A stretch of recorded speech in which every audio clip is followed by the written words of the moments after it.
السلام علیکم ورحمۃ اللہ وبرکاتہ۔ معزز سامعین و ناظرین، وقف بل جب سے پاس ہوا ہے تب سے آپ جانتے ہیں کہ بھارت دیش کے اندر لاکھوں کروڑوں مسلمان اپنے ناراضگی کا اظہار کر رہے ہیں اور اس بل کے واپس ہونے کی ہر طرح کی کوشش کر رہے ہیں، احتجاج کر رہے ہیں، کورٹ تک کا جانے کا فیصلہ کر رہے ہیں۔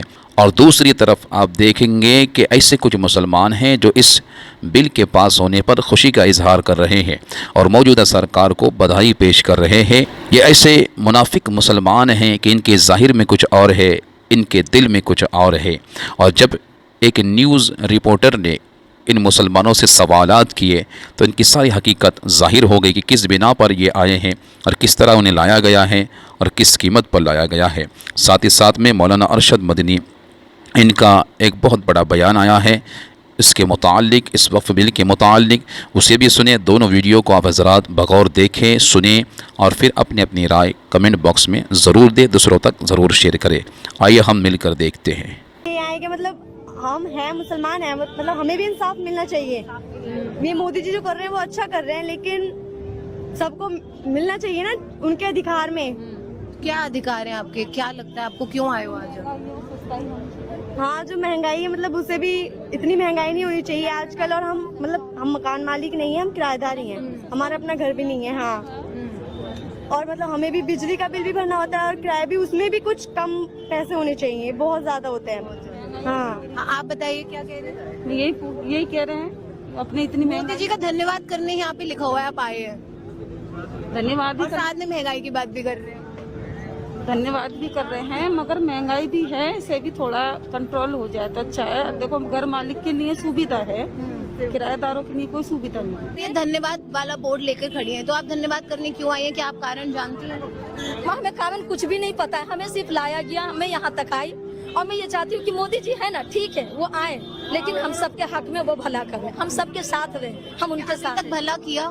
ابھی تک تو ہمیں ایسا کچھ بھی نہیں پتا چلا ہے کہ ہم مودی جی کی وجہ سے ہمیں کوئی سویدھا دی گئی، مطلب ابھی تک تو مہنگائی ہی مہنگائی دیکھی گئی ہے۔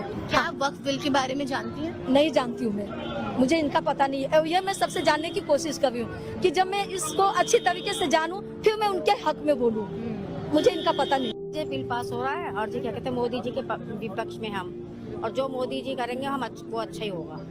اچھا، لیکن آپ کو نہیں پتا یہ کیا پاس ہو رہا ہے؟ نہیں بل یہ تو ہمیں پتہ ہی، یہاں پہ پتہ لگا ہمیں اچھا، تو آپ کو کیا بول کے لائے ہو؟ بھائی یہ بولا تھا کہ وہاں چلو میٹنگ ہو رہی ہے وہاں پہ اور سنسد بھون میں جا رہے ہیں ہم، تو بس ایسے بول کے لے کے تو آئے۔ آپ وقف بل کے بارے میں کیا جانتے ہیں؟ میم ہمیں کچھ نہیں پتا، لیکن یہی پتا کہ جیسے جو پراپرٹی وغیرہ پڑی ہے ادھر ادھر، تو کیا کہتے ہیں پراپرٹی کے لیے چکر میں کہ مودی جی چاہتے ہیں کہ وہ ہمارے حصے میں آ جائے۔ اس چیز کو سمجھنا چاہیے کہ وقف زمین اور وقف کرنا، وقف جائیداد، یہ ہمارا ایک مذہبی شعار ہے۔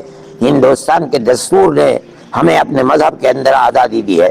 یہ ایک بدقسمتی کی بات ہے کہ ملک کا وہ سیکولر دستور جس کے اندر ہر اقلیت کو اور خاص طور پر مسلم اقلیت کو اپنے مذہب کے ساتھ زندہ رہنے کا حق دیا گیا ہے، اس حق کو موجودہ گورنمنٹ چھین رہی ہے۔ یہ کہنا بالکل غلط ہے کہ ہم اس کے اوپر دستدرازی نہیں کر رہے ہیں، بلکہ ہم اس کے نظم و انتظام کے لیے جو کمیٹیاں بنا رہے ہیں اس کے اندر مسلمان اور ہندو سب کو رکھ رہے ہیں۔ کیوں رکھ رہے ہیں آپ؟ جو ہمارے مذہب کا مسئلہ ہے، ہم اپنے مذہب کے مسئلے کو خود نمٹیں گے۔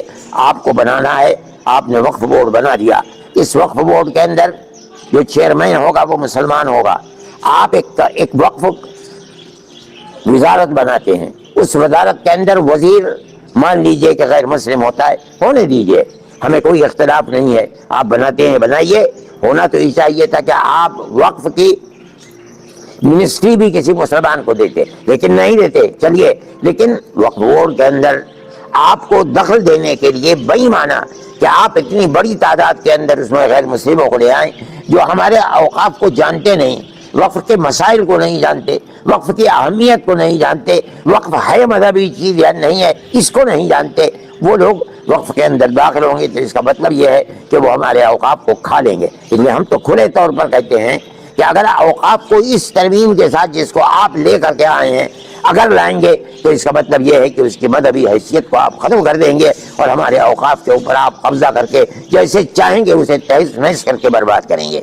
ہمارے پاس کوئی طاقت ایسی نہیں ہے کہ ہم اس کو سڑکوں کے اوپر لے کر کے آئے. نام جمعیت علماء ہند اس کو اس حیثیت سے دیکھتی ہے, لیکن قانونی اعتبار سے ہمیں کورٹ کا رخ کرنا چاہیے. ہم آج کورٹ کے اندر چلے گئے اور میں یہ سمجھتا ہوں کہ قانونی اعتبار سے سب سے پہلے ہم ہی گئے ہیں.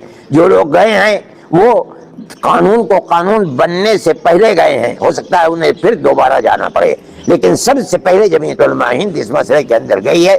اور ہم جہاں تک لڑ سکتے ہیں قانونی اعتبار سے ہم لڑتے رہیں گے, لڑیں گے. ہمیں اس چیز سے بڑی خوشی ہے کہ اپوزیشن نے بہت کھل کر ہمارا ساتھ دیا ہے, اور خاص طریقے پر کانگریس نے, جس نے در حقیقت اس دستور کو بنانے کے اندر بنیادی کردار ہمارے ساتھ مل کر بنایا ہے. اس لیے ہم خوش ہیں اور ہم یہ سمجھتے ہیں کہ آج نہیں تو کل اور کل نہیں تو پرسوں, آج جو پارٹیاں اس بل کے خلاف ہیں, کل کو اگر اقتدار کے اندر وہ پارٹیاں آئیں گی تو آج جو صورتحال انہوں نے پارلیمنٹ کے اندر کی ہے اس کے مطابق پارلیمنٹ کے اندر وہ آئیں گے اور ہمیں ہمارا حق دیں گے.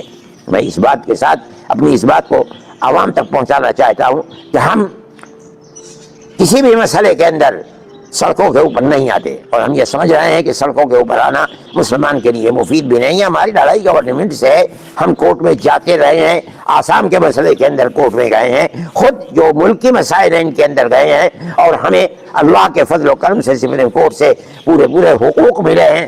ہم اس اپنے نظریے کے ساتھ آ رہے ہیں اور سپریم کورٹ میں گئے ہیں کہ اللہ اگر چاہے گا تو انشاءاللہ ہم یہاں جیتیں گے, اس لیے کہ دستور کے الفاظ بالکل کھلے ہوئے ہیں. ہم اس دستور کے ساتھ آئیں گے, ان دفعات کے ساتھ آئیں گے تو انشاءاللہ ہم کامیاب ہوں گے. ہم عوام سے کہتے ہیں کہ جو ہم نے وعدہ کیا تھا بالکل ابتدا کے اندر کہ ہم کورٹ میں جائیں گے, الحمدللہ آج ہم کورٹ میں چلے گئے.